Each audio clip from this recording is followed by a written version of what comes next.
Thanks, Peter. Good morning, everybody. Great opportunity always for us that are in the national office at Hockey Canada to get out into the branches and do workshops and talk with people and really sort of get into the meat of what the game really is all about. And based on last night, I think some great contributions from Hockey Manitoba, especially in the initiation program, putting the money into that age level and matching what Hockey Canada is putting in.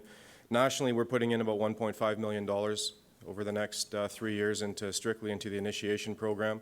We really think that's the foundation of hockey in the country, not only for players, coaches, and parents, but for everyone who's going to start playing the game. And so, again, very appreciative that Hockey Manitoba sees that as a foundation that they want to contribute to as well. So, as Peter mentioned, I've been involved in the game about 20 years with Hockey Canada now. My email address is one of the ones on the front page of the Hockey Canada website. So I get about 100 emails a day on everything from how tight should I tie my daughter's skates to how long should the stick be to I can't believe Mike Babcock's using that forecheck with the World Cup team and everything in between. When we do well on the international stage, I get emails from all the other countries about how we cheated, we paid the refs, we got lucky, you name it. So I got them from Finland and Sweden. Usually have to go to Google Translate and figure out what these guys are saying half the time. But conversely, when our teams don't do well on the international stage, I get emails from every crackpot in Canada about what's wrong with the game, what's wrong with our defensemen, what's wrong with our forwards. I actually have a folder in my email called Beauties, and I got about 400 or 500 emails in there that I've saved over the years from people. Probably got an email from someone in here at some point. So, but at the end of the day, when I'm out of the hockey game, I got a book that's written for me already.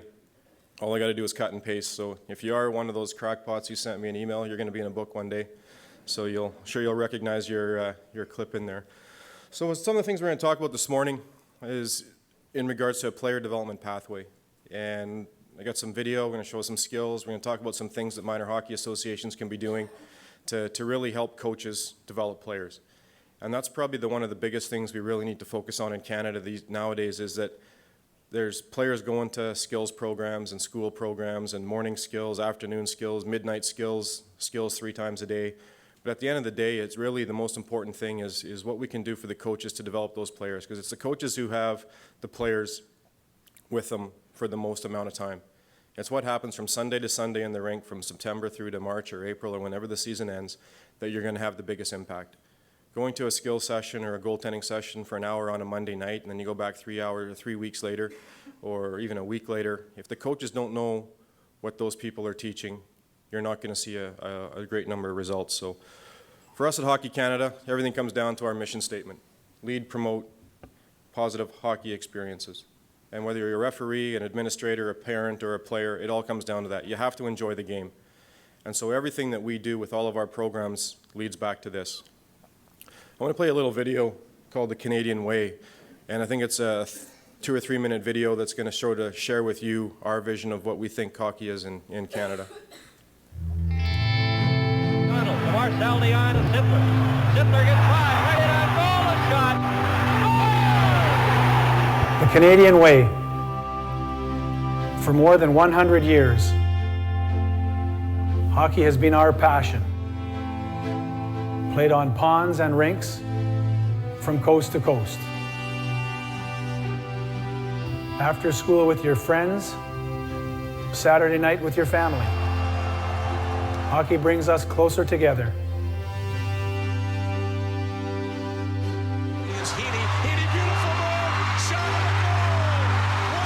It inspires us. It's our way of life. And to many, it's what defines us as Canadians.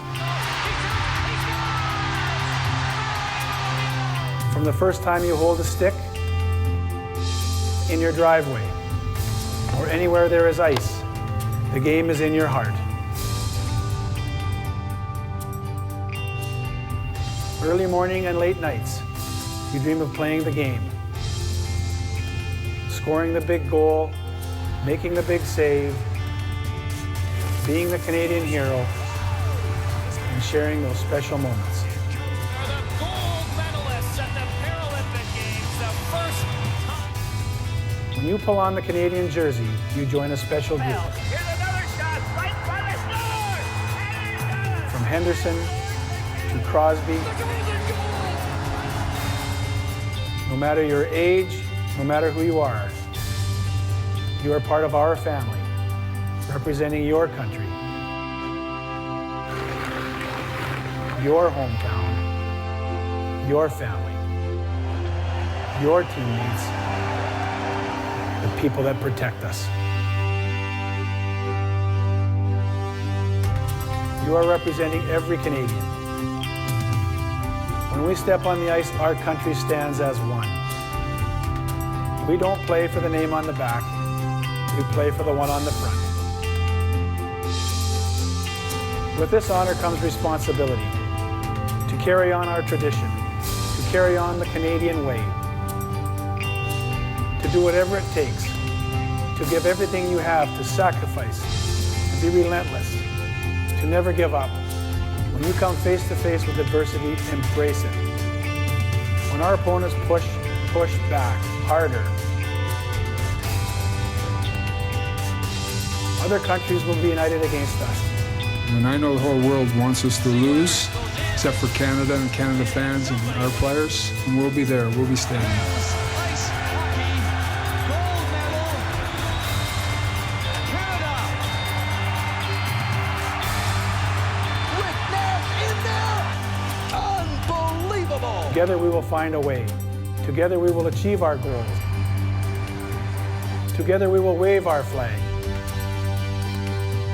Together we will stand as Canadians.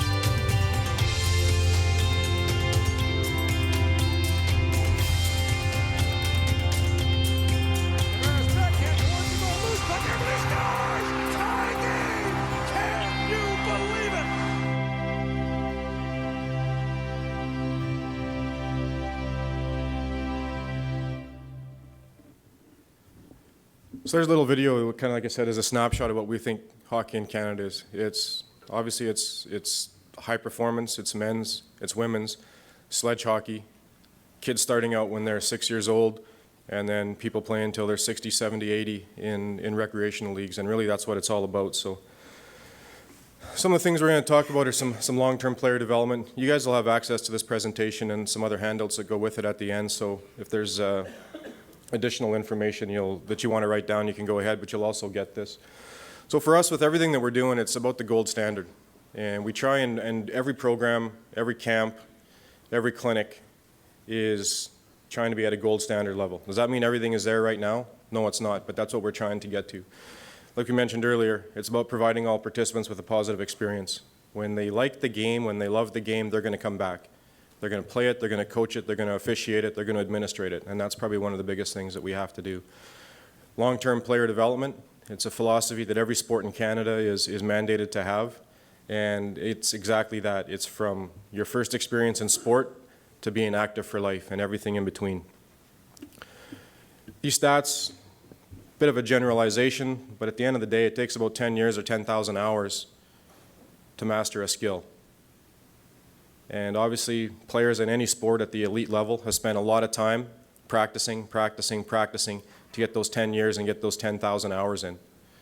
But the gist of what it's trying to get across is that it takes a long time. It's not a short-term process. You're not going to throw very many kids in any sport and they're going to be elite right away. It does come down to practice. And Mel talked about it last night, that practice is where you're going to get better. And for us, when we look at this means there's two main things that have to happen. Number one, players have to develop the fundamental skills, and it doesn't matter what the sport is. And in hockey, you have to be able to skate, handle the puck, pass, and shoot. If you can do that, you can play any aspect of the game.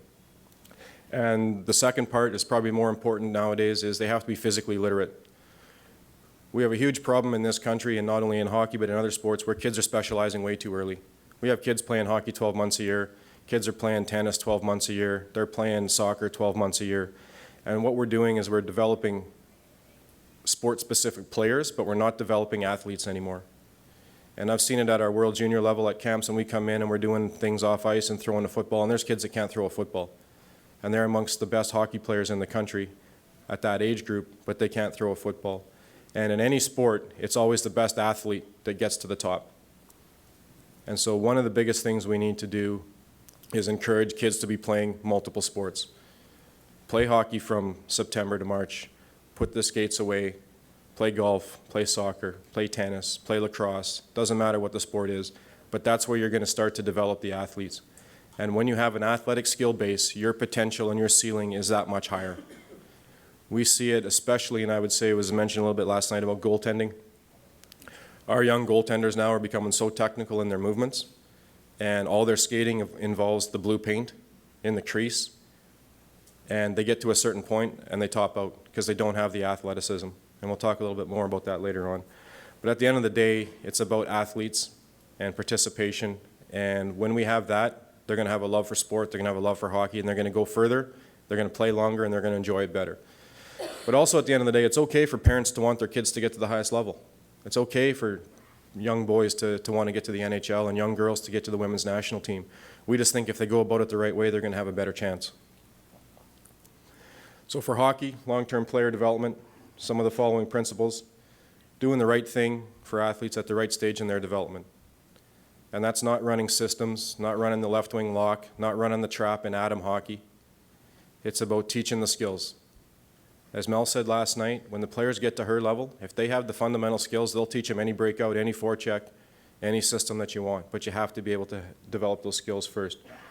We have to look at it as a player-centered approach, not treating the development of all players the same. Everybody develops at different rates. And in reality, the kids who develop the latest have the longest period of time to develop their fine motor skills. So the kids who hit puberty later on, they have a longer window of time to develop the fine motor skills. But for a long time in hockey in Canada, everyone was so focused on, we got to take the biggest kid, the strongest kid. The reality of it is they mature faster, they probably hit puberty faster. Their window to develop those fine motor skills is much shorter. And so we've missed out on a huge amount of potentially great hockey players because we considered them too small. And finally in the NHL, we're starting to see that turn around with players in Calgary like Johnny Gaudreau, some of the young guys coming up with Mitch Marners, Patrick Kanes, these types of guys. They're not big, but they are super skilled. And so from an association standpoint, when you're talking to coaches, I really encourage people to look at potential. Don't just take the biggest kid because he's big. Look at the kids with the potential. Look at the ones who have the greatest opportunity to develop longer. And like I said, for the longest time in our country, we were always just taking the biggest, strongest kids, and sometimes it turned out, but sometimes it didn't. And a lot of times we had a lot of really, really skilled players who didn't get where they could have got. Okay, physical literacy, that's where excellence can be built. When you're an athlete, you can play any sport, and you're going to play at a higher level. We have to look at optimal training and recovery programs. These young kids that are on the ice 12 months a year right now, it's not good for recovery, that's for sure. It's not good for keeping the passion. We hear a lot of parents say, yeah, I'd love my son or daughter just wants to be on the ice every day 12 months a year. Well, maybe they do right now, but after 4 or 5 years of that passion starts to wane. I'm sure they'd like to eat Cocoa Puffs 3 meals a day as well, but at some point as a parent, you have to say we have to do the right thing. And I was watching Major League Baseball a couple of weeks ago when the Blue Jays were playing the Anaheim Angels, and the Anaheim Angels had 5 pitchers that were out that needed Tommy John surgery. Tommy John surgery used to be an old man's surgery. And the commentators were talking about saying they'd love to go back and see what those 5 guys were doing when they were 12 years old, and they all said, I bet they were throwing way too many curveballs. Because we're starting to see these injuries show up now in younger and younger players, overuse injuries. In hockey, we're having huge problems right now with chronic groin problems, hip problems, sports hernias, and it's from kids who are doing the same action, the same skating action over and over and over. And you don't realize it when you're 12. You probably don't even realize it when you're 13 or 14, but when you get to be 18, 19, 20, we're seeing way too many kids with these types of injuries, overuse injuries, because they're not developing all the muscles. It's just specific on the ones involved in skating. Same thing, tennis players, you all heard of tennis elbow. That's happening in young kids now. And we're seeing it in so many different sports because the kids are not athletes, they're just single sport participants. But the optimal training and recovery is so important. When kids get into bantam and midget, a lot of times I work in players in Calgary and they're getting ready for tryouts, and parents got them on the ice 3 times a day. They think that's going to make them better and give them a better chance to make a team. And it's actually the opposite. The older the kids get, the more rest and recovery they need. And so we really need to look at long-term player development and then the philosophy of that. And I'm going to show you a little bit more information about that as we move along. Seasonal structure. We're going to talk about that today because that's where the minor hockey associations and leagues can probably have the biggest effect on the game in our country. In so many places right now, we have hockey starts in September, goes through to the end of January, and then all of a sudden playoffs are starting in February. And we go round after round after round of playoffs, just like the NHL. What happens after every time the round is completed? 50% of the teams are eliminated. So we have thousands and thousands of kids that's hockey season is essentially over in the middle of February. Well, in most places in Canada, middle of February is still winter. And so what happens? We have spring hockey programs that start coming up because kids aren't quite ready to be done in hockey. So they join a spring program that starts in March. The problem is it goes until July. So now, in effect, because of the structure of the season, we're putting kids on the ice 12 months a year. Even at the national level, we have to change some of the things that we're doing. Our under-17 camp, for example. The top 112 under-17 players come into a camp in Calgary in July. Well, we all know they got to be ready for the camp. They can't come in after sitting on the couch for 2 months. So they're training, they're getting ready for that camp at the end of July. They're there for 8 or 9 days. It's over. They go back to their community. They got about a week, and then they're getting ready for tryouts. And so we're even putting our top athletes on the ice 12 months a year. So we're looking at a lot of those things to see how do we change that? How do we make the season more conducive to developing players? And I always pick on the Alberta Bantam AAA League because I think it's the worst schedule around. They start their tryouts middle of August. First week of September, teams are picked. Third week of September, they're already playing league games. They rush through the season to get all these games played so that they can start their playoffs February 10th. Some teams don't even make the playoffs, so their season is done. And then every round after round after round, 50% more of the kids are done. So at the end of the day, you have 2 teams that are standing till the beginning of April. Well, when it comes to opportunities for kids to be seen, to be scouted, to develop, to get all the extra practice, all the extra ice time, if you happen to be a player on a weaker team that doesn't make playoffs for a couple of years, you could be out 6 months of hockey compared to your other players at the same age. So it's about making sure everyone gets the same opportunity. Making sure every single player gets the same opportunity to develop, to practice, to play, to be seen, to be scouted, to get to the levels where they want to get to. And as I said earlier, it's a long-term process. It's not something that happens overnight. We have to look at the complete athlete and not just the athletes in training or competition. So we need to care what these kids are doing on Friday night. We need to care who they're hanging out with. We need to care how they're doing in school. We need to care what they're doing on social media. We really need to look at these kids and not just for the hour that they're at practice or the couple hours that they're at a game. We need to care about everything that's going on. Too many times now it's becoming almost like a business at the younger levels. And we need to get back to the point where everybody knows everybody knows what's going on, and you build a relationship. For some kids, that hour at the rink for the practice or the 2 hours for the game, that's the best thing that happens to them all week. And so we need to make sure it's a great environment. Introducing skills in the athletic, systematic way. Again, it's the fundamentals before tactics, tactics before systems. If we do all those things right along the way, the end result is more skilled players, and your teams are going to win more. We've seen it time and time again in associations across the country who put a really, really solid development program in place. All of a sudden, in Adam and Pee Wee, they're winning all the time. And people wonder what's going on. And all they need to do is look down the road and say it's skills, it's keeping as many kids in the game as possible, and that's why the result is winning later on. And it's okay to want to win. Everybody wants to win. When I coach, it's more fun to win than it is to lose. But it can't be at the expense of developing of the players. Talked about recommending other sports. It is so important to give kids a break. Anyone who bought your young children video games at Christmas, it's probably got about an inch of dust on it right now. They'll get that game and they play it every day, a couple hours a day for 2, 3, 4 months, and after that, they're bored of it. It's not fun anymore. We need to look at sports in the same way. And then obviously removing the focus of winning at all ages. It's okay to want to win, like I said, but at the end of the day, it can't be about just putting your 5 best players out there at the end of the game because you want to win in Adam. The next year, 2 years later, who cares? No one's going to remember. The only thing that is going to remember is those kids who never got a chance to play. They're not going to forget that.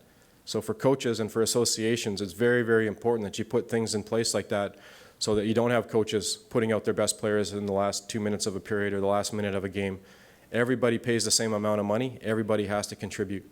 From a coaching standpoint, if these players are selected for your team, it's your job to develop them to make sure that they can contribute. We've had countless stories of older players coming through midget, coming through junior. Team will win, and they'll say, I never even got to play. I played 3 shifts that game. I don't really feel part of it. And when coaches only play their best players and they lose, now it's a lose-lose situation. We've probably all been there, seen it, participated in it, had it happen to us. You lose a game, coach is mad, he makes everybody skate the next day at practice. The famous bag skate. Well, the kids who never got to play shouldn't be skating. It's not their fault they lost. If you're only playing your best players and you still lost the game, the other one should get to sit and watch. But we don't run it that way. And so what happens is it's a huge, huge blow to confidence of kids when they don't get to play. And we talked about social media last night. Countless posts we see all the time, kids, especially when they're playing other teams, talking about wins or losses, and someone fires out there, yeah, we only got to play 2 shifts, so you guys didn't beat us because of your contribution. That stuff takes effect outside the game. It affects kids in school. It affects them in their home life. So from an association standpoint, it is so important to try and get coaches to adhere to fair play. Doesn't always necessarily mean it's exactly equal. Kids are going to take bad penalties. There might be behavior problems. There's going to be different things like that, and ice time is a way that you can help correct that. But just based on skill, kids should not get less ice time than others. The example I always use, if we were to go golfing, 4 of us in here, and on the 3rd hole, it's one of the hardest holes in the course. If I was to say to one of you guys, pick your ball up, this one's too hard, you're just going to walk with us on this one, that wouldn't go over too well with a bunch of adults. But that's exactly what we're doing to kids. So we really, really need to make a focus on changing that.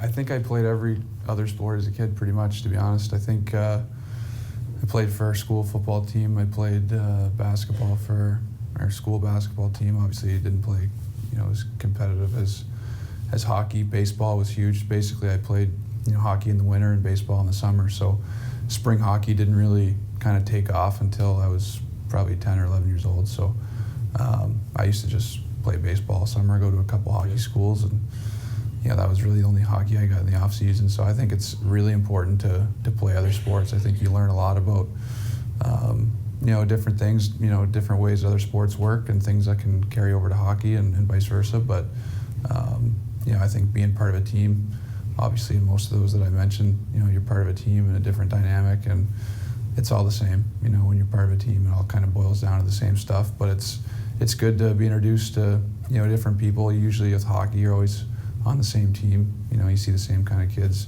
But with baseball, football, basketball, you're meeting new people, and I think that's important too. So I was a big fan of playing all kinds of sports, as many as you could. So there's the best player in the world talking about other sports and how important he thinks it is.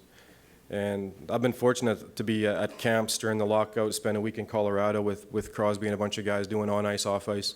And the best players there are the best athletes. They can play basketball. They're good golfers. They're just athletes. And again, when you look at the trends in any sport, doesn't matter what it is, the top guys are the best athletes for sure. Some of our drawbacks in our system: over-competing and under-training. We've heard stories of kids in Toronto that get a t-shirt when they played their 150th game. Games are a way to show what you've learned in practice, but games do not necessarily develop. There has to be a balance.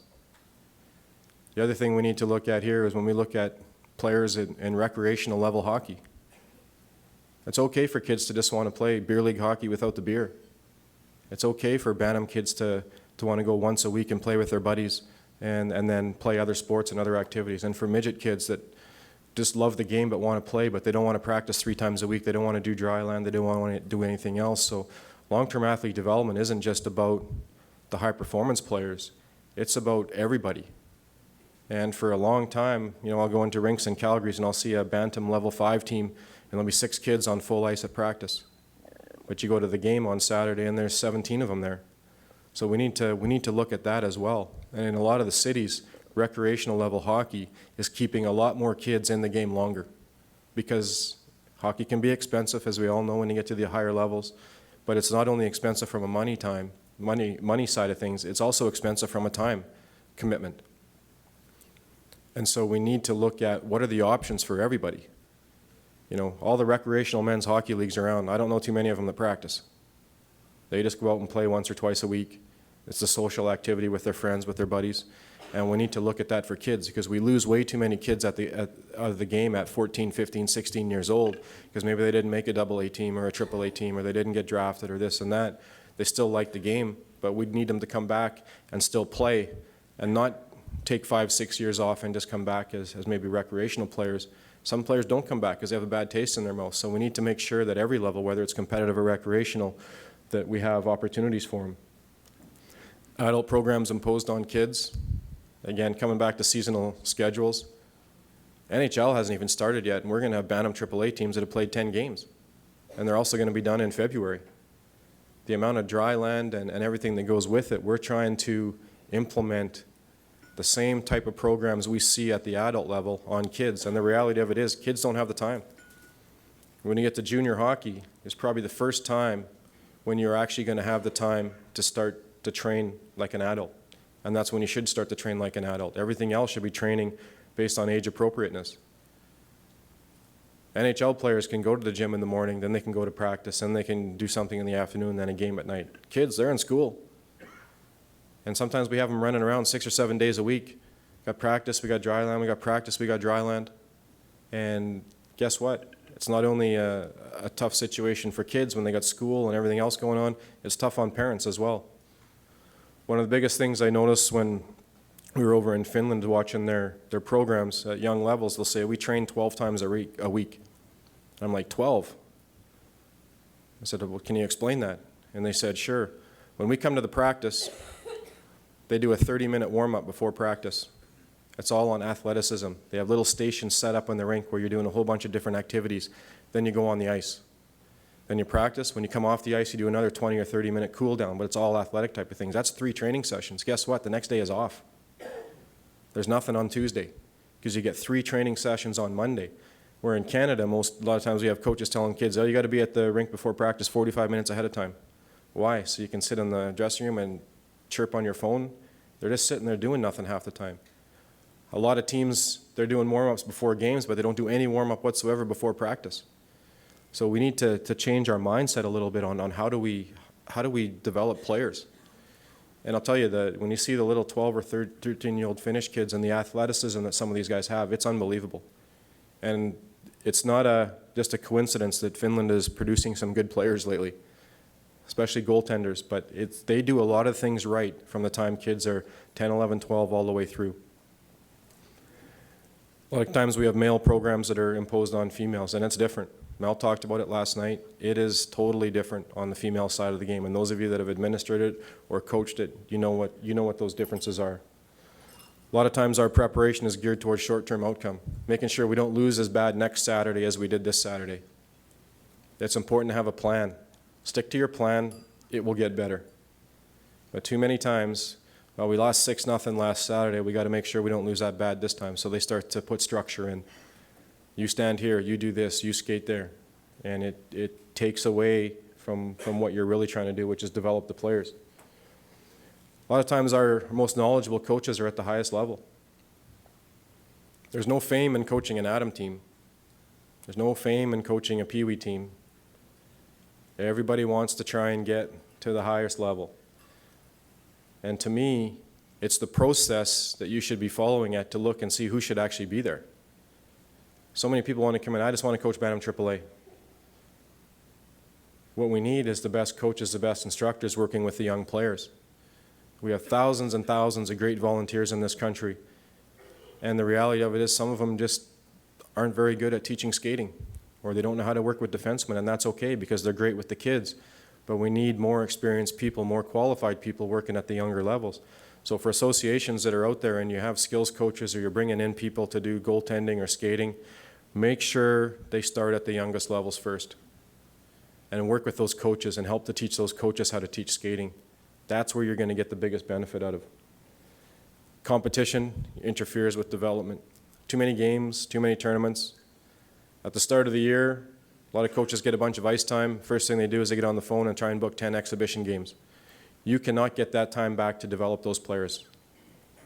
10 practices at the start of a year will have 100 times the benefit at the end of the year than 10 exhibition games.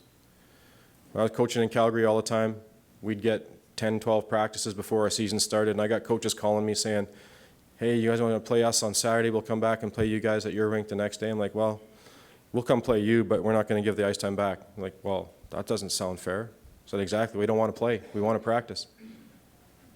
And it pays off. You might lose a few games at the start of the year, or you might not do as well as you want, but I'll guarantee by the end of the year, it will pay off and you will start having a lot better results against those teams. Early specialization. The amount of emails I get from people saying, my daughter's a left defenseman, and I can't believe the coach wants her to play center. And I'll reply, well, how old is she? Well, she's 7. I'm like, she shouldn't be a left defenseman until she's 13 or 14. Kids should be playing all the positions. You get to see the ice from different sides. Our under-17 program, we look at some of the weaknesses of the kids who come in there, and in the last 3 years, weakness from every single coach has said is backhand shooting, backhand passing, backhand pass reception. Kids never play on the off wing, so they never ever learn how to take a backhand pass. But at the higher levels you go, the kids who can shoot on the backhand, the kids who can receive a backhand pass, the kids who can make a backhand pass, end up being the ones who move on ultimately. So kids should be rotating positions all the time, even through Pee-wee, even into Bantam. There's nothing wrong with putting kids center, left wing, right wing, put them on defense. Let the forwards see what it's like being back there when you're standing up at the far blue line with your stick up in the air calling for a pass, and see how hard it is for the defenseman to get it to you. Talked about goaltending. Biggest mistake that we've been making in goaltending in Canada in the last number of years is goalies are becoming goalies at 7 years old. They don't have the skating ability, they don't have the athletic ability. They'll get to a certain point, and that's it. And for a long time in this country, we had goaltenders that were dominant. We knew going into any tournament that our goaltending was better than anybody else, so we automatically had a chance at gold. And for years and years and years, it was like that. Since the advent of goalie coaches in the last 10 or 15 years, our goalies have become way too structured. Yeah, at 10 years old, they can drop down into a great-looking butterfly. But as players get older, the athleticism isn't there, and they can't adapt. And when we look at our high-performance program, Carey Price is the last goalie that we've had through our Hockey Canada high-performance programs at under-18s World Juniors, who had success there and who you could say has had success in the NHL. And he's been in the NHL for 7 or 8 years. We haven't had another goaltender come through and make it past World Juniors levels and had what I would call success. There's a few guys that have played a few games here, a few games there, but he's the only one who's a full-time #1 starter right now. And that goes to show of what we have to do with goaltending. Talk about goaltending with Finland. Their little guys, they have what they call as goalie Mondays. They would cancel Christmas before they cancel goalie Mondays in Finland. Every kid who ever wants to play goal comes to specific goaltending sessions on Monday nights. Every single association has a goaltending coach. And the bigger associations have multiple goaltending coaches. Every single coach is on the same page. The Finnish Association has developed a goaltending program that they think is going to work. Obviously it does when you look at the number of goaltenders they have at the NHL right now, based on a small population country. Every single coach is on the same page. They're teaching the exact same things. And at that young age, half of it's not even in the net. It's skating, it's movement. It's not just dropping down into a butterfly and having a coach shoot 20 pucks at their glove. And, and over in North America, parents love it. Wow, he got 20 pucks, he caught them all. Well, sure, he knew exactly where they were coming, and the coach was aiming there. Where over there, it's not like that. It's all about athleticism. It's skating, athleticism, stopping pucks. If you got to stand on your head to stop a puck, stand on your head. But what they have is the athletic ability, so when they get older, when the technical part should come into the game, it's really, really easy for them to adapt. Here's a novel idea. In Pee-wee, the backup goalie isn't sitting on his ass on the bench getting cold. He's playing left wing. Why do we pay money to only play half the games in Canada. There's nothing wrong with your goalies, your other goalies, and Novice, Adam, Pee-wee. Let them play out. Let them learn the game.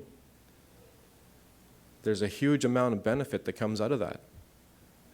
So we need to try and rethink some of the things that we do and how can we offer a better situation for our kids. Some of our consequences: poor movement abilities, lack of proper fitness. Kids who play spring and summer hockey go to all these tournaments. You might go to Minnesota, you might go to Boston, you might go to Vancouver, wherever. Play 4 or 5 games in the weekend. The reality of it is, in a game, for an hour game or hour 15 game, you're only skating for 12 to 20 minutes max. Kids who play soccer that time, they're actually running for an hour.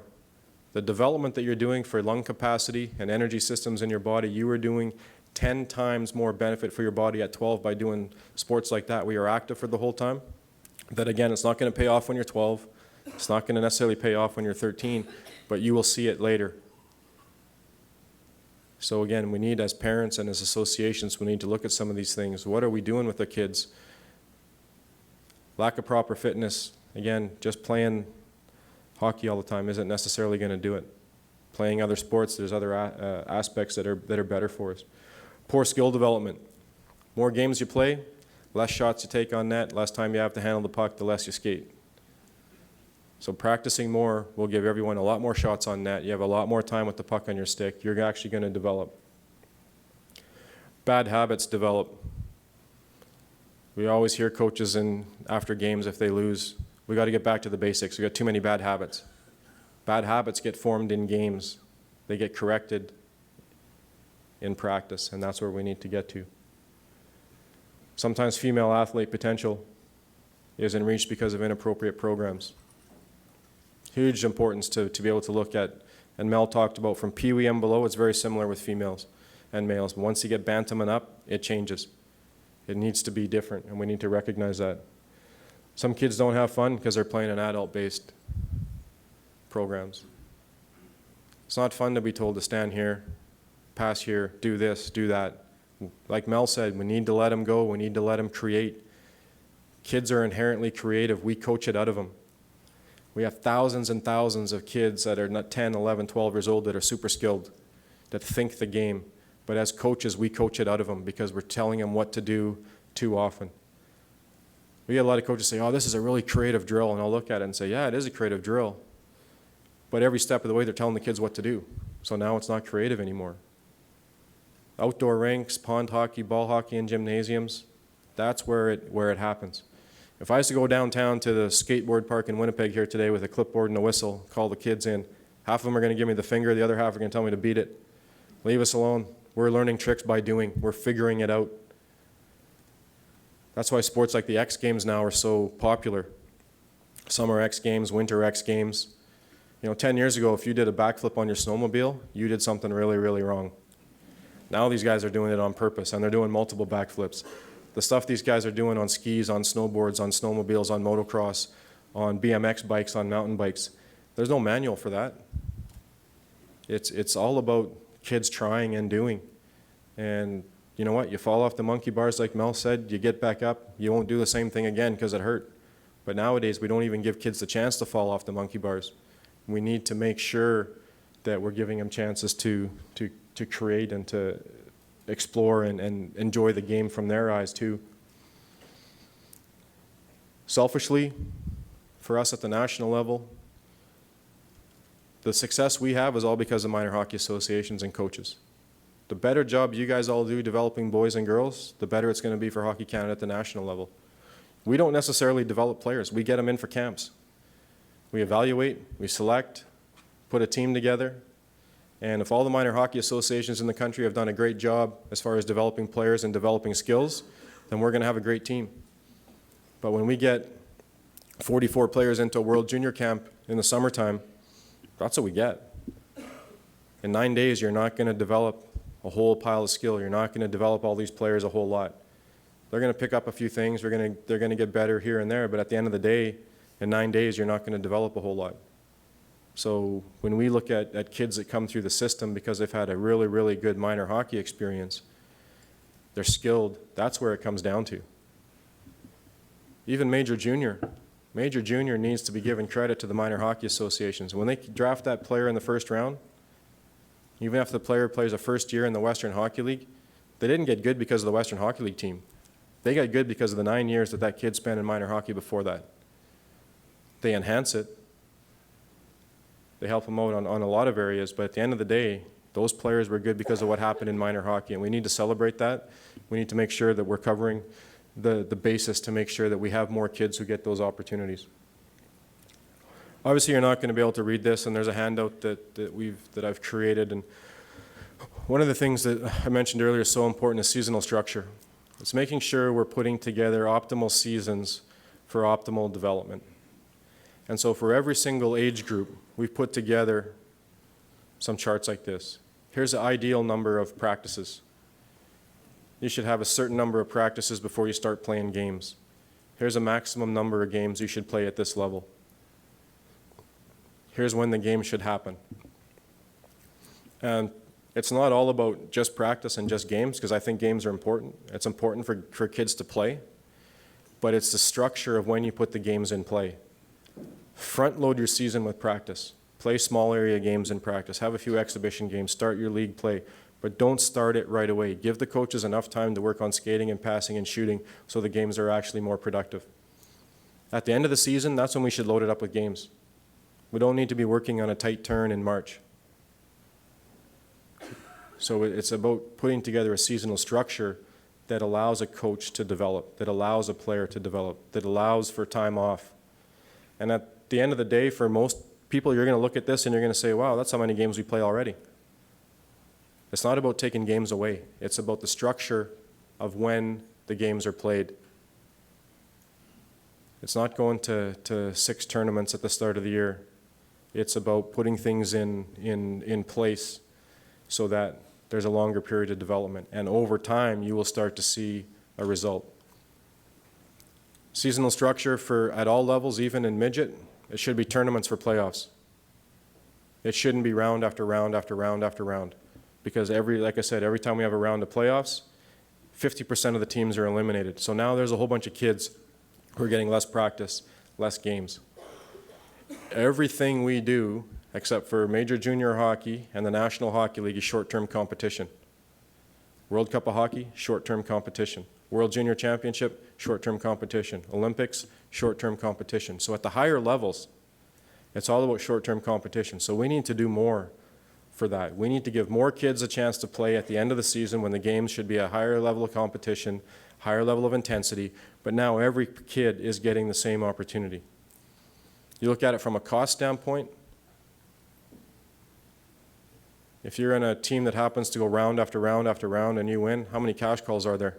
Got to pay for the bus for this week. Got to pay for the bus for next week. More hotels, more meals.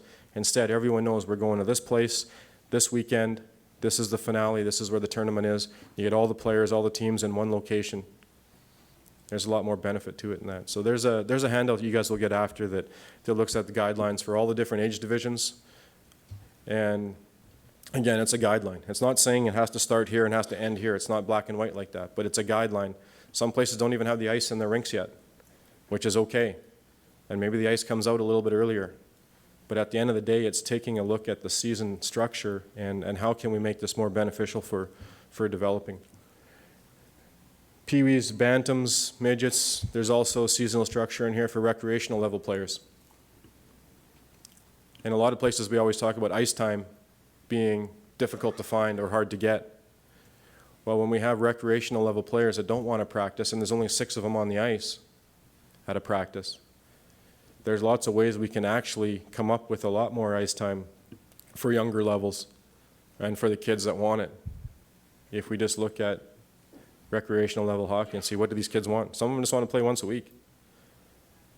So there's lots of ways to find extra ice. Some of the considerations we put at the bottom. Kids shouldn't necessarily have to go to prep camps and conditioning camps. As part of your team that you're trying out for or you're being evaluated for, those things should all just be part of the minor hockey process. You're going to come, you're going to skate, you're going to get ready. Even before evaluations or tryouts start, kids should get 4 or 5 practices with those coaches to understand what those coaches want, what they're looking for. 9 times out of 10 right now, your first experience in hockey in the fall is a tryout. And your first experience in a tryout is a game, black versus white. And we're telling these kids, you got to compete, you got to play hard, don't make mistakes, don't do this, don't do that. Guess what? They're not going to meet their potential. We rush into the most stressful part of the season for kids, for parents, for associations. You guys all hear it. Kids are getting come to 2 skates, they get cut, you get phone calls. We need to give kids a longer period of time at the start of the season to get into what it is that they're trying to do.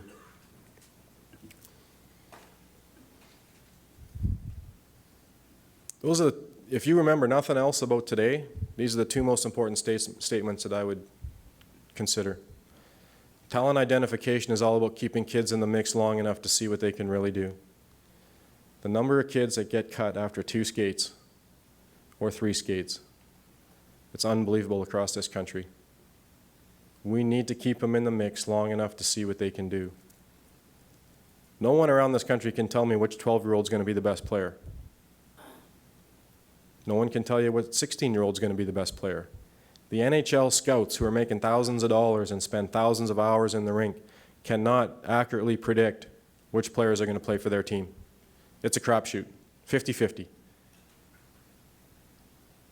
Half of the first-round picks in the NHL don't play a regular season.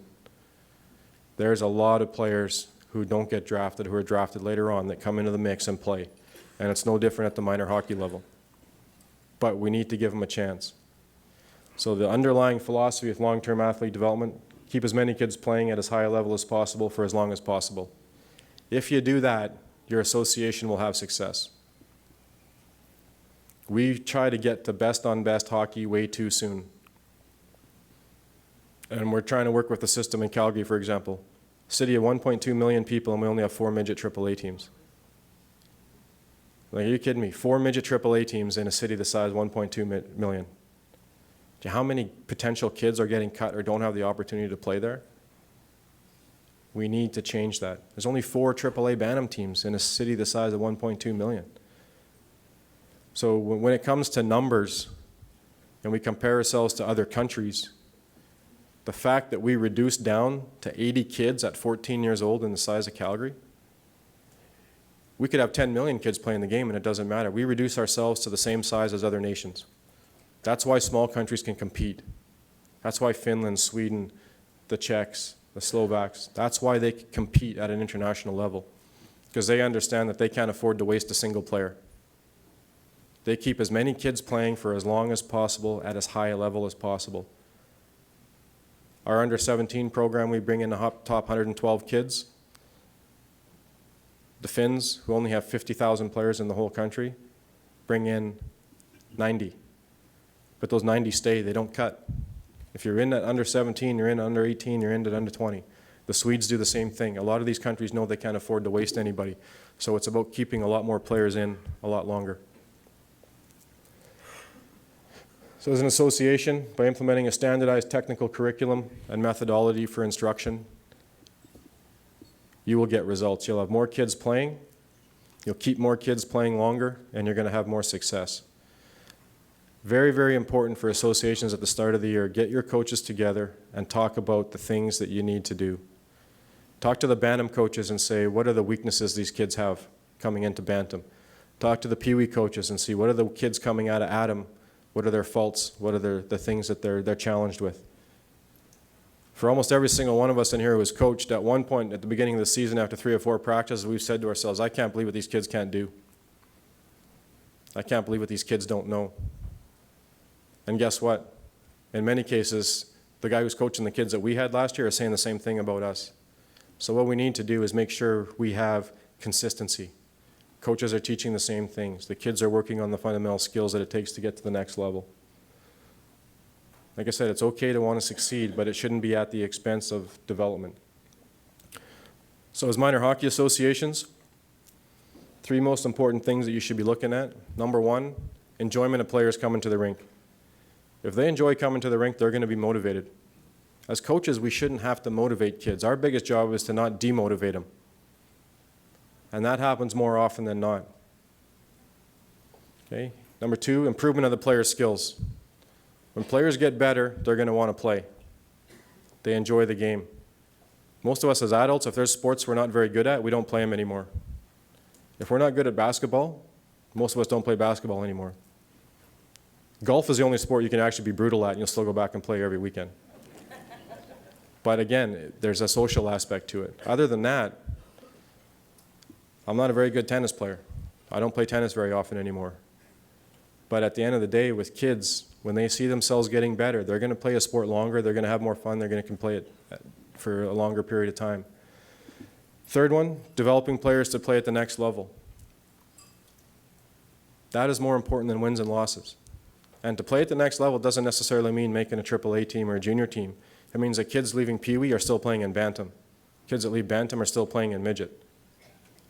That means as a coach, you've done your job when the kids still want to play hockey the next year. You know they had a good enough experience and they enjoyed it that they want to keep doing it. That is success. We've seen hundreds of coaches across the country have a great one-loss record, and it doesn't matter. Kids leave the game. Kids don't make the next level. Conversely, we've seen a lot of coaches and teams that have a very, very poor win-loss record. They might go 5-25, but they have a good experience. It's a good experience to be at the rink. And it's not about winning, it's about developing. A lot of those kids go on and play junior hockey. A lot of those kids are still playing year after year. That's where the success is. The next step, mentioned this a little bit already, as an association, if you can get all your coaches on the same page and coaching the same philosophy, you are going to have success over the next town, over the next community, over the next association. When all your coaches at Novice are teaching fundamental skills, and then they get into Adam and they're teaching the same thing, and in Pee Wee, you have a systematic development of getting players going through the system. When there's consistency in what the coaches are teaching. And again, we see it at our national team level, players coming in from 20, 30, 40 different teams, and our coaches talk about this, and half of them have no clue what we're talking about. It's the same thing, coaches in the minor hockey level, almost at the beginning of the year, we're starting over almost every single time. You get a group of kids in, you're starting over. They don't know this, they don't know that. What we need to do, again, is get some consistency. The school system does it. Grade 3 teachers prepare kids for grade 4, grade 4 for grade 5. All along the way, it's about doing that. Most associations have someone who played at a decent level of hockey or who can wrap their head around the importance of consistency. But mentorship is huge. And you guys are very, very fortunate in Manitoba, and I'm not sure whether everyone here is aware of it or not, but through the Hockey Manitoba office with Peter and Bernie and the staff, they have, I would say, the best mentorship program in the country. Probably the biggest thing is there's not enough people who access it. Bob Caldwell, Mike Neal, Bruce McCallum, at the national level we call these guys the Manitoba Mafia because they put together a mentorship program that is outstanding, and a lot of other provinces have copied it. The biggest thing is associations need to access it. Mentorship isn't necessarily saying you don't know what you're doing. Mentorship is accessing more resources. It helps you be a better coach. As a coach, as soon as you think you know everything, you're done. And so the program here, I would encourage everybody, there's information on the specialty clinics on skating and developing defensemen. It's in your handouts. Make the call. It will be one of the best things you can do for your association. And I know there's a lot of people out there who are bringing in skills coaches and skating coaches and this and that, and associations are contracting people to come in and help out. But the best thing I would say is you need to make sure that you know what you're doing and the people you're bringing in know what they're doing. Here's a little clip to demonstrate good mentorship versus bad. You saw the fear. So before you can even think about any real driving, you got to make friends with that fear. So get in the car.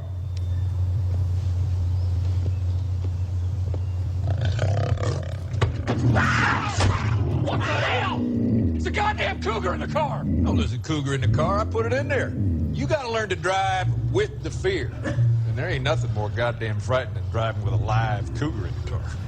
Where'd you get that thing? I trapped it. Been keeping it in my bathroom at the motel, feeding it old pizza. Now get back in that car, you hear me? No, I'm not getting in that car. Hey, listen to me. If you're calm, that wondrous big cat will be calm too. But if you're scared, that beautiful death machine will do what God made it to do, namely, eat you with a smile on its face. God, you just follow me wherever I go. Well, he's just looking at you. So you're saying if I just calm down, a cougar will be okay? You got it. Oh, damn it. Okay. Come on, son, you can do it. Come on. Oh, come on. That's it. And no sudden moves. Like, is this too fast? Yeah, Oh, man, see? that's a little See? quick. You see what he did? Yeah, you got to be a little more deliberate in your movement. I'm just going to get in there. I'm just going to grab the handle. I'm just going to get in there and drive that car. But I'm going to do it calm. Calm, piece of cake. I was just trying to stay calm. Oh! Oh, man! Sometime today, son. Okay, here we go. I'm getting in. Ricky, control your heart rate. Oh, my God! That's the best line in the whole clip. Ricky, control your heart rate. Well, you know what? For some coaches going on the ice with a bunch of 5- and 6-year-olds for the first time, that's probably what it's like.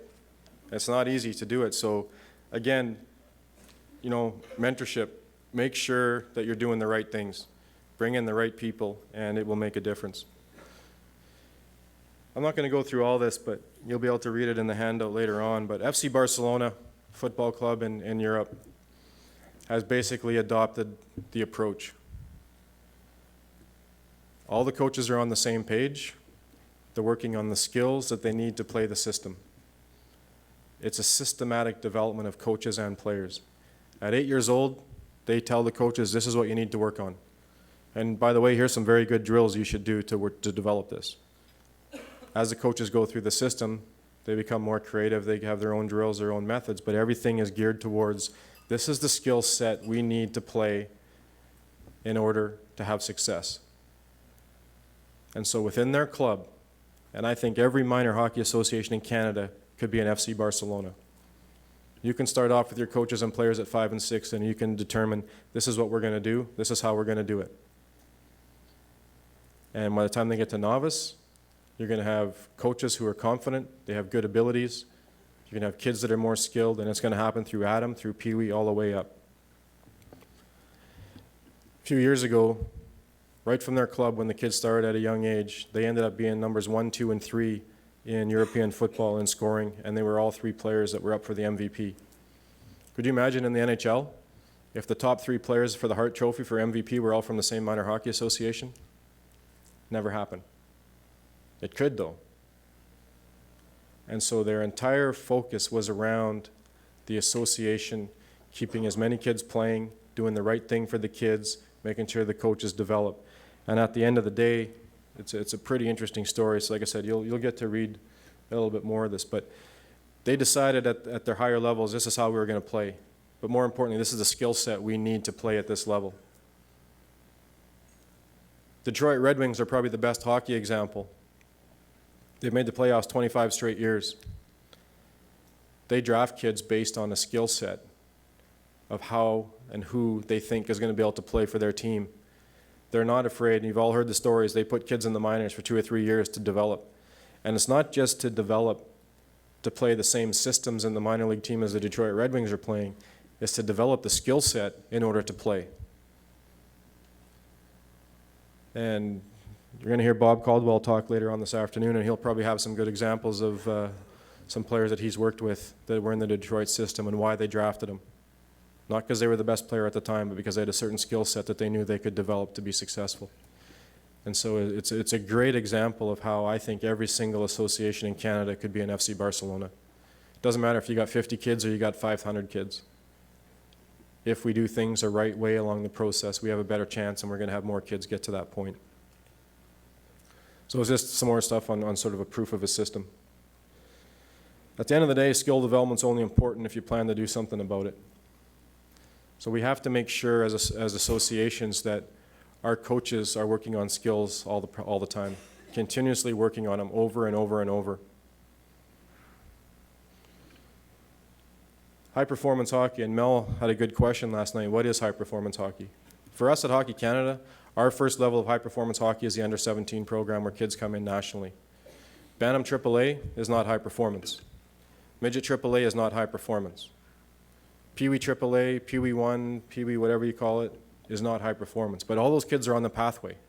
They all have the potential. They all could be there. So one of the big things we need to do is make sure that we're continually developing. We're always working on the skills. Don't cut the skills off to work on systems. We've seen coaches work on their forecheck 40 times in a year, but they never once work on skating or angling or stick position. If you work on the concepts and the components of a system or a tactic, your players will develop. Work on skating, work on angling, work on stick position. You don't have to work on your forecheck. They will be able to do it. They'll know what to do. But it's important for coaches to understand that. And I think associations have a huge role in helping coaches understand that and making sure that they're doing the right thing. Got a few video clips. It's important to do drills to evaluate, but it's also important to do drills to develop. And simple drill like this, it's not about evaluating to see who's going to make a team, it's to see what they can and can't do, so you know what to work on. And I'll show you a couple of resources at the end, and we'll probably talk a little bit later on, but doing drills like this will tell you who can handle a puck, who can do this move, who can't. We got some other ones. We talk about creativity, letting go. If you don't fall down, you're not trying hard enough. We're not telling them what to do here. Fast hands, fast feet. The amount of times players are going inside edge, outside edge, forward, backward, handling the puck, that's where they learn how to do this. Throw 2 players in, throw 3 players in. These are all the components that coaches should be working on in practice. The game all happens in a small area. When the puck's inside the blue line, even at the NHL level, all 10 players are inside the blue line. It's small area skills, speed, quickness, all those things that we need to do. Different ways. We need to see kids be creative. Don't just go around pylons in a normal fashion. Fake left, fake right, tight turns. When kids can do this type of stuff, they'll lose a forechecker in a game. Now you add pressure. If you don't have the puck, you need to work on getting it back, but you need to practice this. If you can't skate as fast as the guy with the puck, you're going to fall down. Talk about habits. Don't just stand there and let him go. Get up and go after him. So these are the types of drills and things in a lot of our resources that we're putting together to help coaches is, here's things you should be doing that are going to help your players develop. Defensemen, I think they need to be able to skate their way out of trouble. Can't just off the glass and out or just blind rim it and take the responsibility from yourself to someone else. So as associations, we need to be talking and encouraging our coaches. This is the type of stuff we need to be doing with our defense. They need to be confident. They need to be able to handle the puck, tight turn, avoid traffic. You're also working on the defensive side of the game here, 21 red. He's learning how to contain, where to put your stick, working on footwork. This is stuff that happens in a game 50, 60, 70 times. These are the types of things we need to work on in practice. And I'll show videos like this to players and say, as defensemen, if you can't handle the puck as well as this guy, we're going to keep working on it. If you can't escape a forecheck, and your only play is to get it off the glass and out or to rim it around, we're going to work on it over and over and over. Because this is the stuff. When players can do this, your breakout's easy. They'll get the puck up the ice. They'll skate it up the ice. They'll pass it up the ice. So these are the types of things that we really need to work on. So as a result, coaches really need to determine overall strengths and weaknesses. It's not about wins and losses. What are the strengths? What are the weaknesses? How do we develop it? Coaches, you need to know where they're at. And associations, you can do a lot of assistance with this. Where are they at? Where do they need to get to? What are the skills these kids need to get to the next level? What is quality instruction? And I mentioned earlier, a lot of associations now are bringing in skills coaches and goalie coaches and skating coaches. You need to know that they're doing the right thing. It needs to be good, but it needs to be simple. I've been asked many times, JC, what are your swing thoughts as you're swinging? What are the secrets? What are the secrets of golf that pros know? Well, I heard this one time, and I remembered it, and it's really, if you'd write this down, it really helped. What I try to do, I try to flat load my feet so I can snap load my power package. That way I can amplify both lag and drag pressure through impact fix. As long as my number 2 power accumulator doesn't break down, I can reach maximum centripetal force with minimum pivotal resistance. You see, the pivot is the utilization of multiple centers to produce a circular motion for generating centrifugal force on an adjusted plane, plus the maintenance and balance necessary to promote the 2-line delivery path. See, golf is geometrically oriented linear force. It involves a physical and muscular thrust and a geometry of the circle. You can divide the golf swing into 24 basic components, each having between 12 and 15 variations. Now, when you think of all this and you get it all set, hopefully you'll hit shots like this.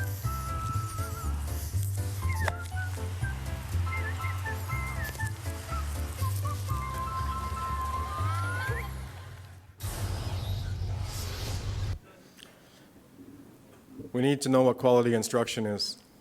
I know I've been on the ice with skating coaches or goalie coaches, and this is the lingo they're using, and I'm like, wow, that's over my head. I don't know what a number 2 power accumulator is, but I think I need to work on it. Don't get caught up in the technical. Make sure if you're bringing people in that it's good, that it's simple, that you can see results. No one can understand what that is. Kids don't understand extension and flexion on skating.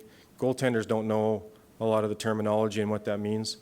But more importantly, when you're bringing people in, they have to be able to work with the coaches. They have to teach the coaches more than the players, because the coaches are going to be able to reinforce everything over the course of the next week or 2 weeks before the person comes back. And that's where I mentioned the mentorship program that Hockey Manitoba has with Bob Caldwell and those guys. They come in and it's about them teaching the coaches. They teach the coaches how to teach. Now, as an association, you're going to get the best bang for your buck. Simple chart. The ideal situation is the top right. You want practices run by your coaches that are high in repetition and game situation. The next thing is the top left. High repetition, might not necessarily be game-like, but they're getting a lot of reps. Okay. Bottom right might be a game simulation, but it's low reps. And the last thing you want to see on the ice in practice with your coaches and your associations is non-game-like situations with low reps. 1 kid moving and 17 standing still. The amount of times we see practices across the country with a novice team, and they're trying to do a full ice horseshoe or full ice 2-on-1s. 3 kids moving, 16 standing in the corner, whacking and smacking each other and tripping each other, and coaches are yelling at them for not behaving. So again, we need to look at some things like this to make sure we're going in the right direction. A couple of things of resources we've put out. Okay, Hockey Canada Drill Hub. Hundreds of videos like the ones we just shown are in there. It's a free resource. Go to the front page of Hockey Canada website. I know Hockey Manitoba promotes this as well. Coaches can make practice plans. You can email them out. You can do whatever you want with it. It's free. Hundreds of resources in there from drills and videos. The latest one is the Hockey Canada Network, and I know, again, Hockey Manitoba promotes it. Your coaches are going to get it, but it's an app. It's unbelievable. From all the skills manuals are on there, Skills to Gold DVDs, videos, articles on nutrition, on hydration for parents, and Hockey Canada Network. You can get it on the Google Play Store or the Apple Store.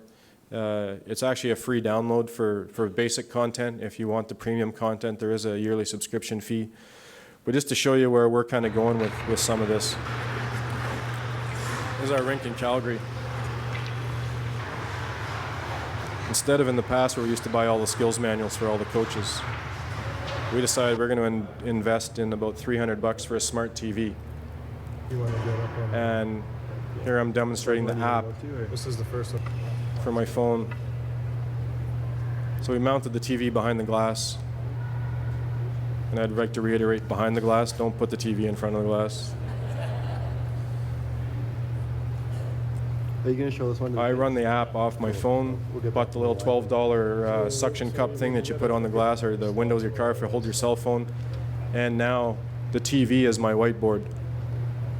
I have my practice plans loaded in, drills loaded in, put it up on here.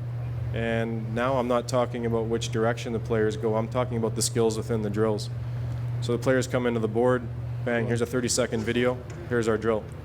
Feedback from the players on this has been outstanding so far. They love it. If you're doing station work, 3 or 4 quick videos, the kids know exactly what's going on. So again, as an association, relatively small investment. you have a technical director, technical coordinator in your association, they can have all the practices set up for your coaches. Coach, all you have to do is come in, log into the phone, boom, there's your practice plan for the day. Kids come in, they see video. If a coach can't demonstrate a skill, okay, the kids see a good video of it. Kids absolutely love it. This is the future of where coaching is going, and it's not expensive. It's just a matter of taking a little bit of initiative to do it. You know, a lot of you are in smaller towns. You can put the TV and you can mount it in one spot. It'll be in the same place all the time. Coaches show up. Here's my practice plan. Here's the drills. Here's the video. So just to give you an idea of how we're using apps and technology. John Herdman, the coach of our women's soccer team, quote from him, "If you want more quality cream, you need more quality cows." We need to get down to the grassroots and do things as most people do. And that's one of the best parts about us from Hockey Canada coming in to branch meetings like this, is to be able to look and really talk to people. What do you need? What's working? What's not working? Different things like that. And so it's about getting down to the grassroots and view things as most people do. I'm just going to finish off with one final video that kind of explains, reiterates, and so we hear all the time summarizes not to everything quit, we want to do. right? Never to give up. It's on interviews, movies, social media, it's all over the place. And that's great, it's a positive message. But I still have to ask the question, what does it truly mean to not quit? Is it the answer or is it an ingredient? We've all had a rough stretch at one point or another. You know, we've all felt derailed, lost something important to us, you know, just had things not happening at the moment. And in this situation, picking up the pieces and getting yourself back on track, while intimidating, is always manageable, but it's that X factor. Finding that right piece, the piece that will get the wheel turning, that little win. Carving out an opportunity for yourself to make even the slightest progress, even if the impact is so minimal that it almost seems worthless. It is not. The first step is never worthless, no matter how small. I like to use a baseball analogy when having this discussion. Because in baseball, a team's goal undoubtedly is to win. Their priority is to get runs. But there are always games when the bats just are not alive. The offense is struggling. So what happens? The manager's entire mentality around the game changes. A man on first base becomes extremely valuable. The team starts bunting, sacrificing, grounding out, playing small ball, not thinking about a hit, just thinking about moving that runner along, getting him from first base to home plate. Because when that happens, that small victory of getting just that one run on the board, it puts the team in a better position to win. They've progressed, even though they haven't necessarily gotten a hit. They've had minimal offensive production, yet they've made something out of nothing. They've manufactured a run. And it allows them to now focus on the next aspect of winning the game, whatever that may be. Life is no different. Sometimes the baseballs just are not flying over the fence. Sometimes you need to work hard for that next step, that one small win that will turn the tables. Difficult, but always worth doing. It's always there. It's just that achieving those big goals, sometimes they require you to think small. Require you to break an objective down into its smallest components before you can build it back up. So when you hear the words "don't quit," I hope you understand the implications. Because it's not a matter of having a positive attitude and just expecting things to work out. It's a matter of combining that winning mentality with the ability to find and achieve your next small win. So I just want to end it there. I think this video is all about what we talked about. It's doing all the little things right that's going to get you to the end result. Don't look at the end result first. It's the process. It's about manufacturing the little things that are going to make you better every single day. And that video is from a website called yourworldwithin.com. There's about 50 videos like that on there that for you as associations, people in business, people in your career, as coaches, there's 50 videos on there on all kinds of different things. And I would encourage you, if you go to this website, you're going to find a bunch of videos on there that you're going to love. They're great for players. There's motivation, things like this one on manufacturing, momentum, not quitting, hundreds of great ideas. And this is a fabulous website. It's a free resource. All the videos are like that, 2 or 3 minutes, and there's a lot you can get out of it. So thank you very much. Again, when we do these things, we don't expect everyone to agree or disagree, but hopefully we put some things in people's minds to get everyone thinking a little bit. Are there some things we're doing well that we continue to do? Are there some things that we can tweak or change to get us on a better track? Because at the end of the day, sport, and in Canada, the sport of hockey, is such an important thing to the fabric of our entire, what we do in our small communities, and to do it the best we can, to give kids the best experience we can is the most important things we can do. So thank you very much, and enjoy the rest of the day.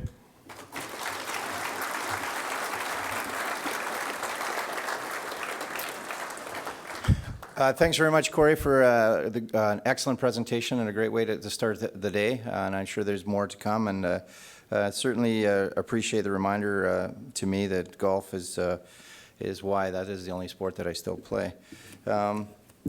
Again, we would like to thank you for coming down this evening and sharing that. You definitely shook the tree here and presented some views that are beyond how traditionally we deliver hockey in this country, and provide us with a number of resources and opportunities to think about and explore and make some adjustments to our game. So once again, we really appreciate you coming down, and just like to pass this along to you, and thank you very much. Appreciate it.